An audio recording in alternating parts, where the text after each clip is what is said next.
Bismillahirrahmanirrahim. Satu hari, tokoh besar bernama Imam Hasan Al-Basri tengah berjalan di pasar kota Basrah. Datang seseorang lalu bertanya kepada beliau, "Ya Aba Ishaq," wahai Abu Ishaq, panggilan buat Imam Hasan Al-Basri. Katanya dalam Quran itu, "Ud'uni astajib lakum."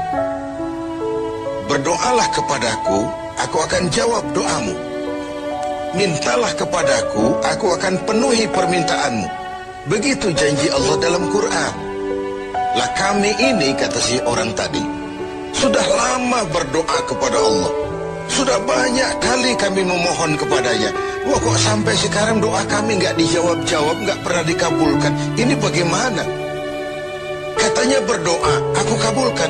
Sudah lama kami berdoa. Kenapa nggak pernah dikabul-kabulkan? Apa doa kami salah pasang? Apa Tuhan pas kebetulan nggak dengar? Atau bagaimana ini? Imam Hasan Al-Basri senyum lalu menjawab, "Ya ahlal Basrah, hai penduduk Basrah, hatimu mati. Dari hati yang mati, bagaimana mungkin doa akan terjawab? Tidak ada getaran yang menyebabkan channel kepada Allah itu nyambung. Tidak ada. Dari hati yang mati, doa tidak mengeluarkan getaran untuk sampai kepada aras. Hatimu mati, maka doamu tidak dikabulkan." Kita renungkanlah jawaban ini. Sederhana, doa tidak didengar Tuhan. Permohonan tidak dikabulkan olehnya. Tapi kalau kita mau menukik kepada renungan yang lebih jauh, kemalangan apa yang lebih besar selain daripada kalau Allah sudah berpaling kepada kita dalam hidup ini? Permohonan tidak didengar, doa tidak dikabulkan, Allah sudah masa bodoh dengan kita. Kemana lagi langit tempat kita bernaung? Kemana lagi bumi tempat kita berpijak? Kalau Allah sudah berpaling dalam hidup ini kepada kita, itulah kemalangan yang paling besar dalam hidup ini. Sementara kita berleha-leha, menurut kita kemalangan itu kehilangan jabatan, kemalangan itu kehilangan harta benda, kemalangan itu adalah kehilangan orang yang kita sayangi. Allah berpaling dalam hidup kita, tidak pernah kita melakukan evaluasi. Nah, apa yang menyebabkan hati itu jadi mati?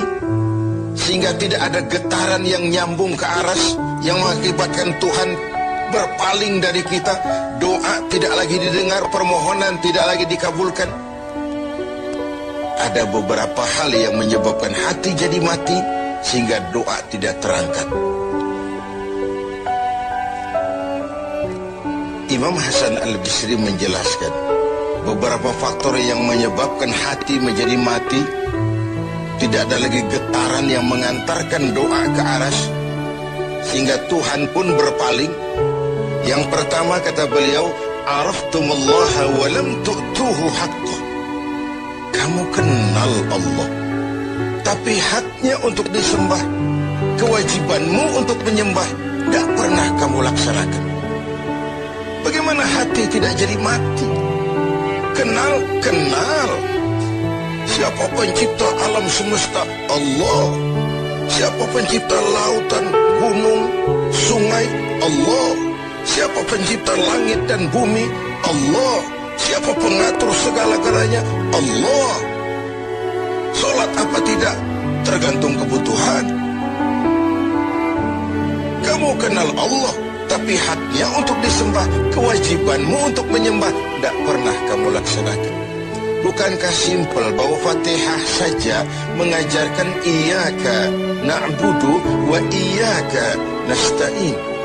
Hanya kepadamu kami menyembah dan hanya kepadamu kami mohon pertolongan. Tertibul kalimat, na'budu dulu baru nasta'in. Kalau na'budu terlaksana, nasta'in ya pasti top chair. Hanya kepadamu kami menyembah, hanya kepadamu kami mohon pertolongan. Kalau ibadah beres, pertolongan pasti datang. Doa didengar, permohonan dikabulkan, munajat pun diterima. Kenapa? Nak budunya beres, maka nasta'innya nikmat. Tidak diajarkan kita iyaka nasta'in wa iyaka na'budu, tapi na'budu dulu, baru kemudian nasta'in. Kalau hati tidak mau mati, janganlah pengenalan kita kepada Allah tidak diiringi dengan pendekatan kita kepadanya. Bagaimana cara mendekat kepada Allah? Logika saja. Mau dekat dengan presiden, ikuti peraturan yang dibuat oleh protokolernya presiden. Mau dekat dengan gubernur, ikuti peraturan yang disusun oleh protokolnya gubernur.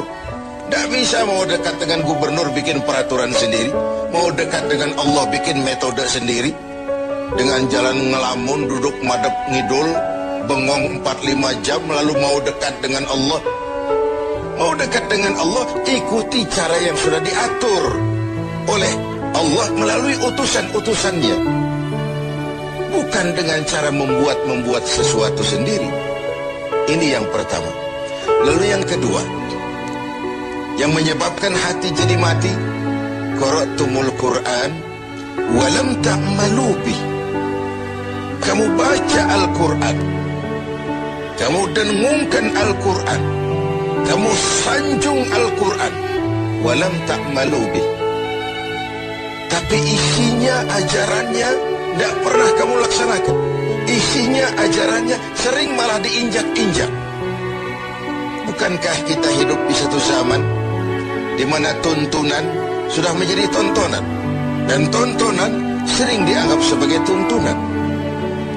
Bukankah kita hidup di satu masa di mana orang yang jujur dikhianati dan pengkhianat malah diberikan amanah?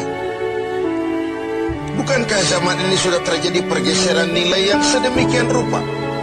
Kita baca Al-Quran, kita musabakohkan pula bacaannya, tapi isinya, ajarannya tidak pernah kita laksanakan. Bahkan nyaris sering kita injak-injak. Hati jadi mati. Sama dengan kalau kita dikirimi surat oleh seseorang yang sangat kita kagumi. Kita baca surat itu siang malam. Kita ceritakan kepada orang, saya dikirimi surat oleh orang yang sangat saya kagumi. Tapi perintah yang ada dalam surat itu tidak pernah kita laksanakan. Saya percaya betul yang kirim surat mesti marah. Kau baca itu penting supaya kau ngerti apa isinya, tapi setelah kau ngerti, mau ya laksanakan. Begitu Al-Quran diturunkan kepada kita, kamu baca Al-Quran, tapi isinya tidak pernah kamu amalkan. Bagaimana hati tidak akan menjadi mati karenanya?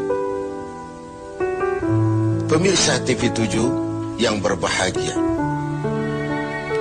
yang ketiga penyebab hati itu menjadi mati, akaltum ni'mata rabbikum walam tashkurulah.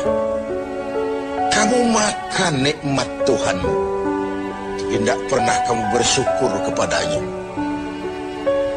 Ikan Tuhan di laut itu tiap hari diciduki, tapi Tuhannya diabaikan.